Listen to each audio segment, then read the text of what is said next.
శ్రీ సత్యసాయి జిల్లా వీరనారాయణ ఉత్సవం Telugu Desam party TDP incharge Paritala Sriram పాల్గొన్నారు. ముందుగా ముదిగుబ్బ మండలం సంకేపల్లి పంచాయతీలోని గొంగటి లింగయ్య పల్లిలో జరిగినటువంటి వీరనారాయణ స్వామి ఉత్సవానికి హాజరయ్యారు.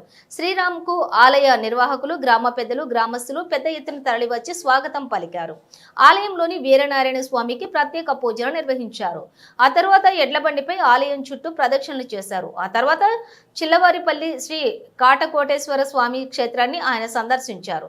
జిల్లాలో నలుమూలల నుంచే కాకుండా రాయలసీమలోని పలు ప్రాంతాల నుంచి భక్తులు తరలి రావడంతో క్షేత్రం కిక్కిరిసిపోయి కనిపించింది. ఆలయ నిర్వాహకులు పూజా కార్యక్రమాలు నిర్వహించేవారు శ్రీరామ్కు ఘన స్వాగతం పలికి ప్రత్యేక పూజలు చేశారు. ఆలయ నిర్వాహకులు అధికారులతో ఉత్సవాలకు సంబంధించిన ఏర్పాట్ల గురించి తెలుసుకున్నారు. ఆలయానికి వచ్చిన భక్తులకు శ్రీరామ్ పలుకరించారు. అయితే భక్తులు సంయమనంతో ఉండి స్వామివారి యొక్క దర్శనం కావాలన్నారు. ఈ సందర్భంగా ఆయన మాట్లాడుతూ దర్శనం యొక్క ధర్మవరం నియోజకవర్గం ప్రజలపై స్వామివారి ఆశీస్సులు ఉండాలని ఆకాంక్షించారు.